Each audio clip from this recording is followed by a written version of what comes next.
Hello everyone and welcome back to our channel Biodiversity and Conservation. I am Subhalakshmi Raut from Ambika Prasad Research Foundation, India. We are continuing our UGC NET examination series for environmental science subject, and this is 21st part of Unit 3, Environmental Biology.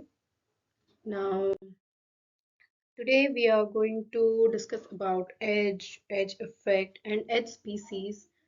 What are their impacts on species interaction, or what are the consequences of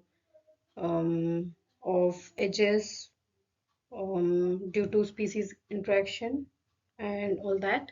So first we will start with edge effect and edge species.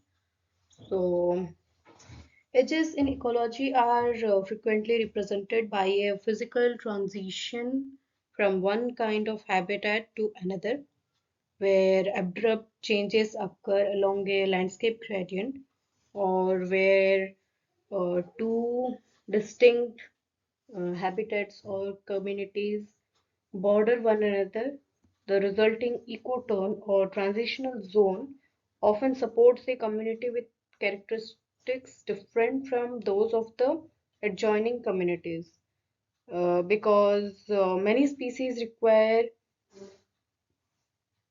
two or more adjacent communities that differ greatly as their habitat. Um, Frequently, the narrow zone of habitat transition is frequently termed as edge, and the uh, physical attributes of this edge may be um, different, or may have some habitat metrics like density, size, color, texture, and salinity. An edge is defined as a boundary between distinct patch types for patches of a variety of scales, and edge habitat describes those areas where two or more cover types or patches meet, such as mature forests, second growth forests, and fields. Terrestrial ecotones sometimes are populated by more species that can be found in the interior of the adjoining communities, and the ecotones may also have characteristic features not found in the communities forming the ecotones. So the well-developed ecotonal communities may contain many organisms of overlapping communities, in addition to organisms which are restricted to the ecotone. So the variety and density of life is greater in the ecotone than the adjoining communities, and this phenomenon is called edge effect. And the species that use these edges for reproduction or survival are termed as edge species. So this is something about edge effect and edge species. And here you can see A and B are the adjoining communities, and in the transition zone, that is pink in color, you can see different types of species. In A, there are three species, and in B, there are three different species. But in the edge or in the ecotone, we can see nine different species. And in the next picture, you can see once there was the community, um, same community, but after creation of road or open corridor, there is variation in distance between the two forests, and these also show different types of species in the two different woodland forests, which are just separated from each other by a small distance, showing edge effect. Now, what are the types of edges? Um, there are actually two types of edges. inherent edge and induced edge. And inherent edge is obtained when plant communities meet in a habitat. There are certain natural factors which work to produce such edges, and these are like abrupt changes in the type of soil or differences in topography, geometric differences, or change in the climate.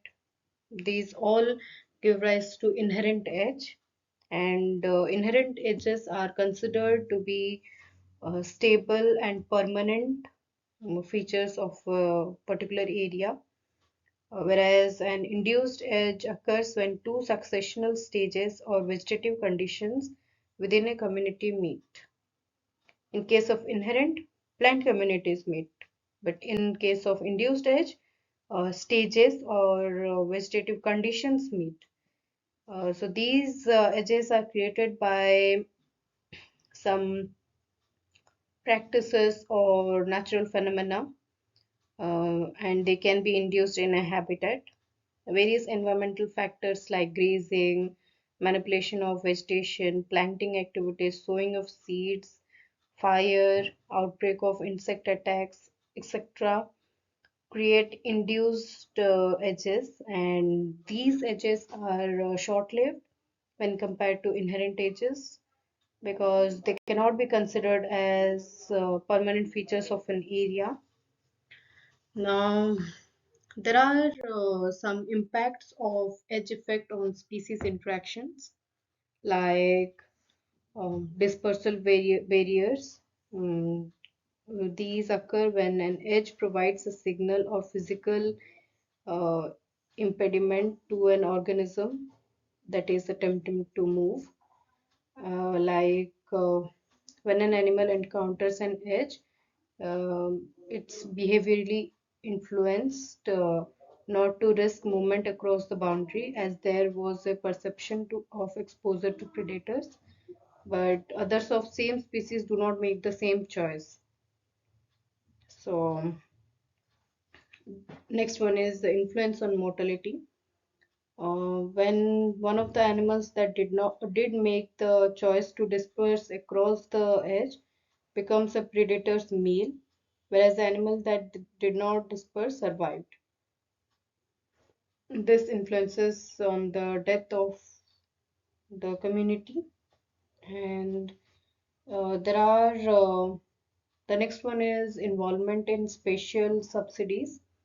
Like subsidies essentially describe situations where crossing edges is necessary and it is needed for an organism to survive, as there are insufficient amounts of resources in a particular area.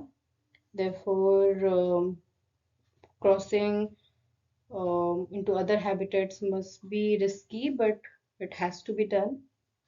Then the next one is novel interactions, new interactions. These actually come into play when newly invading species that occur in the edges. Uh, the species have not at least locally encountered one another before. So these interactions can have profound consequences on the species survival of their own and of other species also, their growth and reproduction. All these interactions depend on these um, new species behaviors. Now there are some consequences for on the species interacting with the edges, like microclimate shifts. As the habitat changes across an edge, many other physical factors may also change, like temperature, light, humidity, etc.